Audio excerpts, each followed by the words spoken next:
If you've watched any of my Dynasty strategy videos, you know I'm not really one to stress about team needs. But week one is less than a month away, and you don't necessarily want to enter the season with massive holes in your starting lineup. So, we're going to talk about some possible solutions to the team needs that you might have as we approach the fantasy season. And since we're in a bit of a financial crisis right now, we're going to focus on the more reasonably priced trade targets, specifically older players at each position that I think can provide a level of fantasy production that is disproportionate to their dynasty value.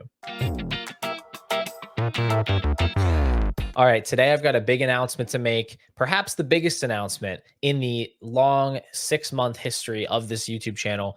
I am launching YouTube memberships. This is something I've been working on for a while now, and I think it's the right time to get it started so I can offer you more Dynasty content as we head into the fantasy season, because that's really what this is all about, right? That's where championships are won and lost. So I will now be offering 3 different levels of membership for any of you out there that are interested in more Dynasty content from me. The first of these tiers is the potential breakouts, which is $3.99 a month. That gets you the custom YouTube badge next to your name, show that you're a member. It gets you a custom role in the Pure Potential Discord and access to the members chat channel. And most importantly, it gets you access to weekly live shows that I'll be doing for YouTube members here on the channel. So I'm going to be doing every week about an hour where I will answer questions. I'll be giving more personalized advice and also talking about some topics that are on my mind. And those will be live here on YouTube, available to be watched as well, but only for YouTube members. And then there's the potential superstars tier at $5.99 a month. That gets you everything that I just laid out with the breakouts,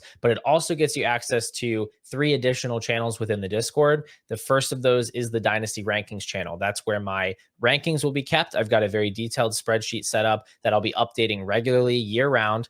And within that channel, I'll be sharing my thoughts as I update the rankings on who's moving up and down and why, handling questions and just sort of troubleshooting any issues that come up with the rankings along the way. The other 2 channels are Paul's Trades, which is where I will be posting all of my completed Dynasty trades from now on with a little bit of my thought process behind them.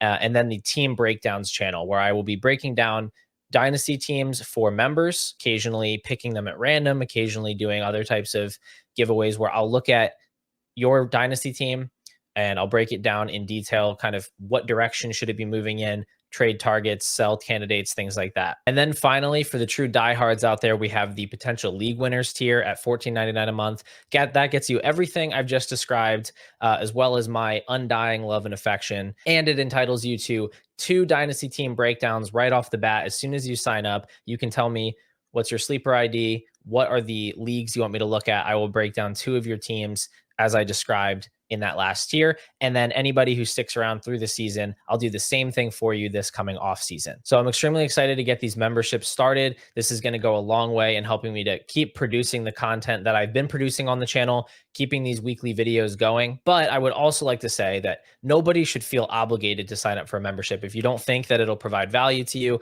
that's fine. If you're content to just watch the weekly uploads here on the channel, that's totally fine with me. I appreciate your continued support of the channel. You're still a valued member of this little Dynasty community that we're building. Now, if you do have any additional questions about the YouTube memberships, you can leave a comment down below.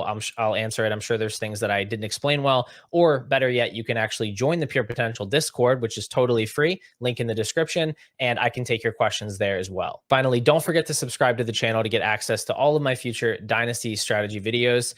Let's get into this one. So in today's video, we're going to be building a roster completely filled with the cheapest contending pieces that your hard-earned roster value can buy. So we're going to treat this like a regular super flex PPR league, and we're going to fill out a complete lineup. So a quarterback, 2 running backs, 2 wide receivers, a tight end, 2 flex, and a super flex. So we're going to go right down the lineup position by position, and I'm going to highlight some older players that I think you can target that are good values in terms of what they can offer you in 2024. So all of these are older players. The majority of them are past their position's age apex or peak production seasons.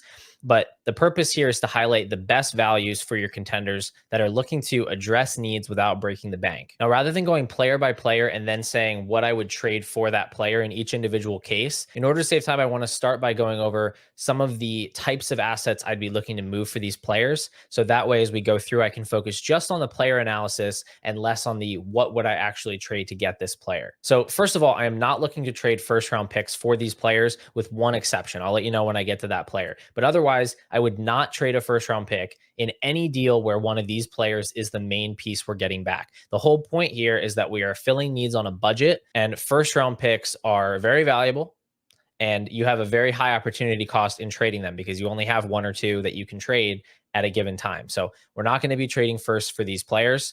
Second round picks, totally on the table. We can use second round picks in trades to get these guys. Third and fourth round picks obviously can be involved in trade packages. And then lower tier young players are an asset that I think can be very overvalued at times. There are a lot of managers that are actively chasing after the next Puka Nacua, the next Kyron Williams, and I don't think that you should be that manager. Not that you shouldn't ever roster young players, but you shouldn't let these young players with, especially with flawed prospect profiles, these third, fourth round rookie pick type of guys that get a little bit of buzz, you shouldn't be clinging so tightly to those players that you're unwilling to deal them, even when you can get a productive veteran in return that can help your team. Yes, sometimes you miss out on a big breakout, but most of the time you're able to capitalize on the hype for these young players when they, have a big play in the preseason or they happen to have a spike week during the year.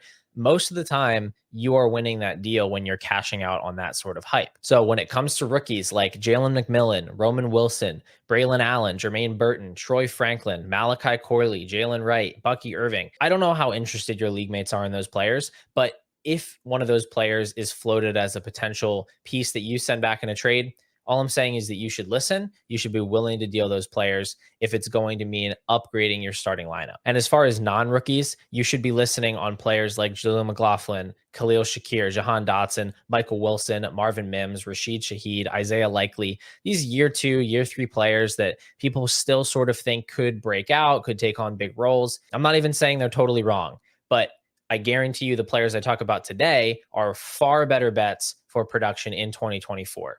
So it's okay to shift some of that young upside speculative value into just some solid productive value that you can count on. And when it comes to this concept, I truly do practice what I preach. So if you watched my recent video about young players that I'm buying, one of those guys I listed was Josh Downs. I'm very intrigued by his year 2 profile. I think he's kind of a breakout candidate. I think there's a lot to like about him. But recently I received an offer of Deontay Johnson straight up for Josh Downs, and I hit accept. And even in hitting accept, I acknowledge that there are scenarios where Josh Downs becomes a more valuable player in Dynasty than Deontay Johnson, even as soon as this season.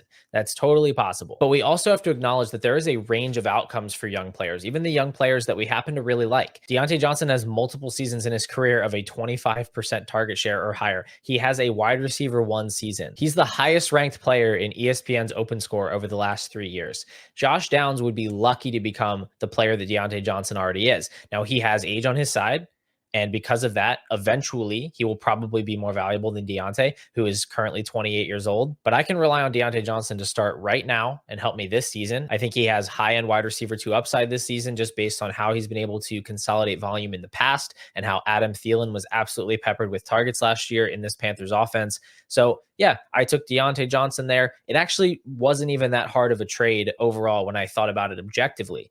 Sending away Josh Downs wasn't very fun, but I knew in my brain that it was the right choice, and that's the choice that I made. Of course, you don't always have to take the dusty veteran in these scenarios. I have seen managers go way too far in the other direction where they just load up their entire bench with all of these RB2 and wide receiver 2 types, players that are either in the midst of their prime or even coming out of their prime, and they have too many of these players. That is a problem. If you're not actually going to use these older players, you're better off having young guys because the older players are going to depreciate in value at a faster rate, and it's just going to leave your roster with less buying power. So don't go out of your way to go and buy a bunch of old depth that you don't need. You can at least wait and try to purchase that in season when you need it. Even if you end up paying a little bit more, most of the time it's going to put your roster in a better position. But you should not be afraid of trading for older players that could potentially die on your roster, could potentially lose value on your roster just because you're afraid of ultimately losing a trade.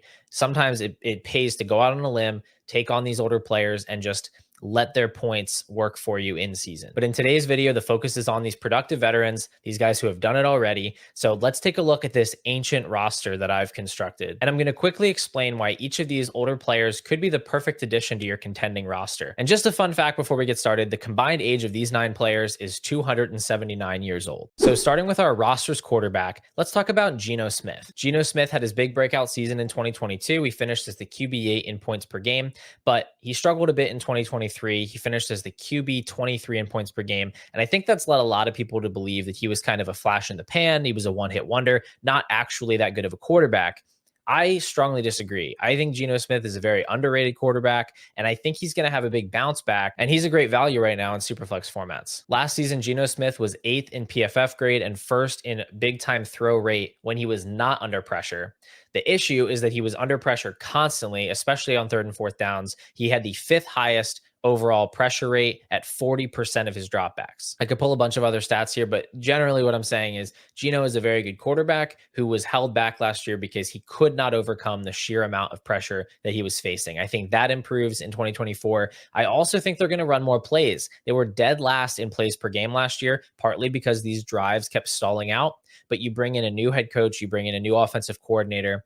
Pete Carroll's teams have notoriously been very low in plays per game, even with Russell Wilson. So I think any change is pretty much a good change there. I think they'll run more plays. I think their offense is going to be more efficient, and we're going to see more of 2022 Geno than 2023 Geno. In our first running back slot, I'd like to make the case for James Conner, who's coming off of a 15.5 point per game season. Basically the same production last year as guys like Rachaad White, Isaiah Pacheco, and even Jonathan Taylor. Now, he's an older running back. It makes sense why he is valued below those guys, but I think he could maintain a very similar workload in 2024. I haven't seen a lot of evidence that James Conner is actually in decline.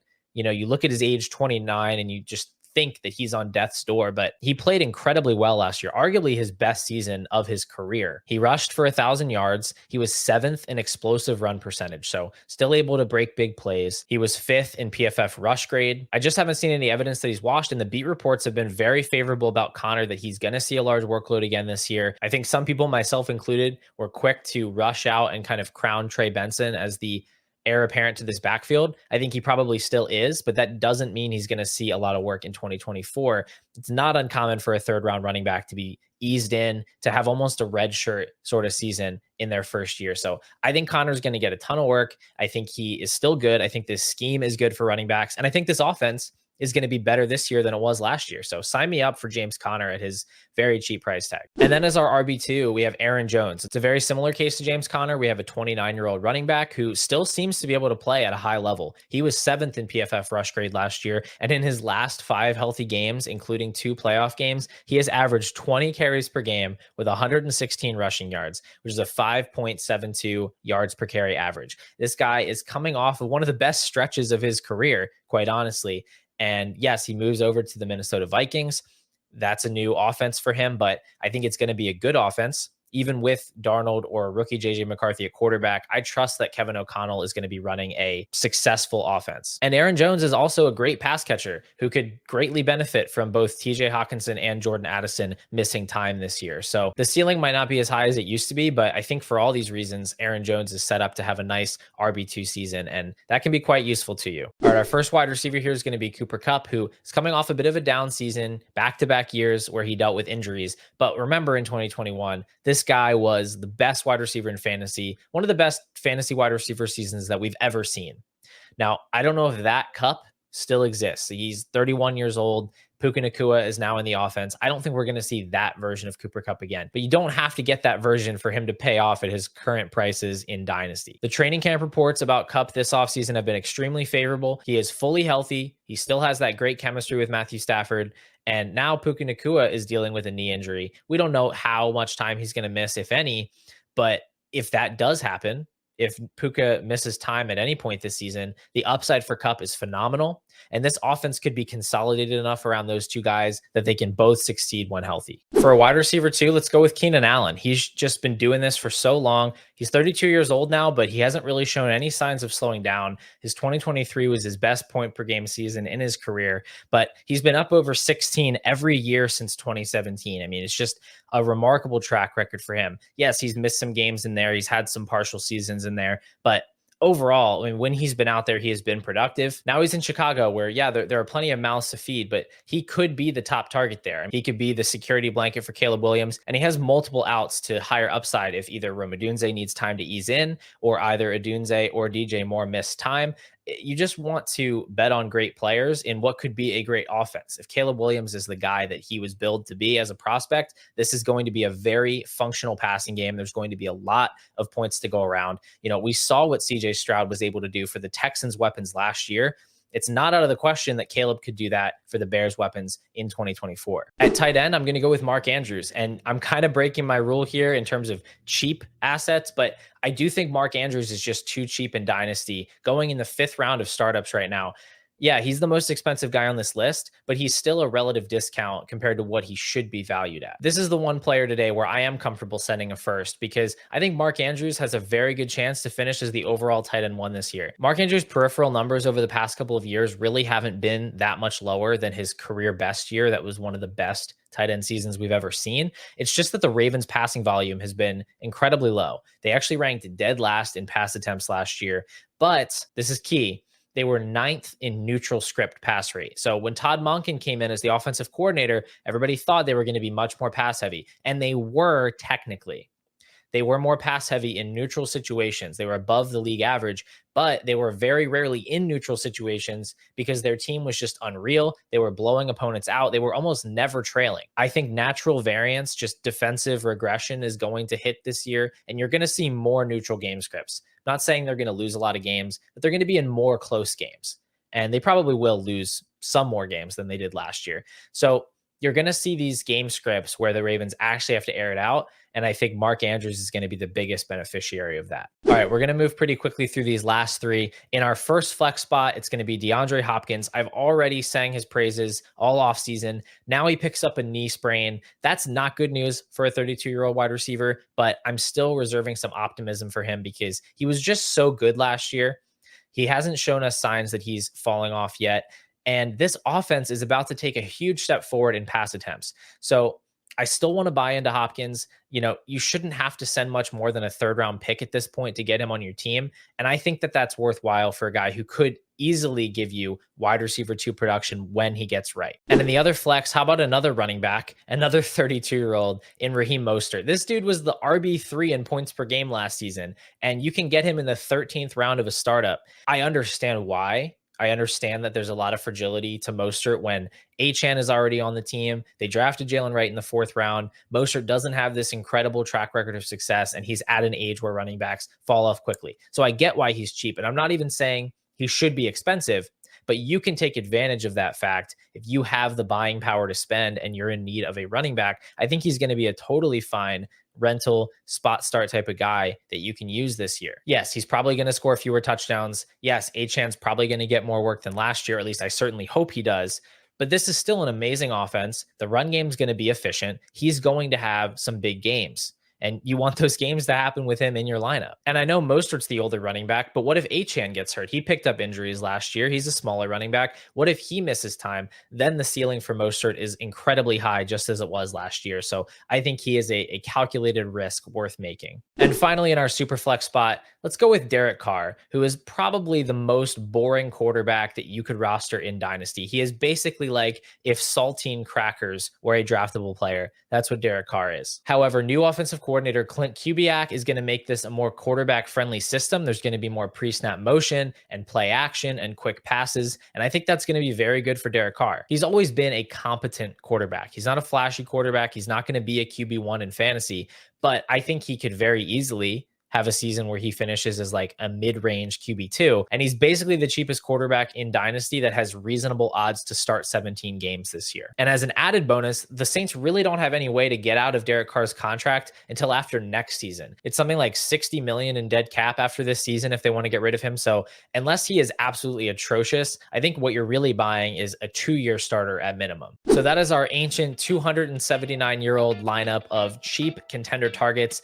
Get out there and buy some old players. If you found this video helpful, do not forget to subscribe to the channel so you can catch all of my future videos. And if you're feeling crazy, sign up for one of the new Pure Potential YouTube memberships. You can see the join button just under this video, or if you go to my channel page, it's going to be right there. I'm confident you'll find the perks worthwhile. And if you want to join the free Pure Potential Discord server, the link is in the description. That's going to do it for today's video, guys. I will see you in the next one.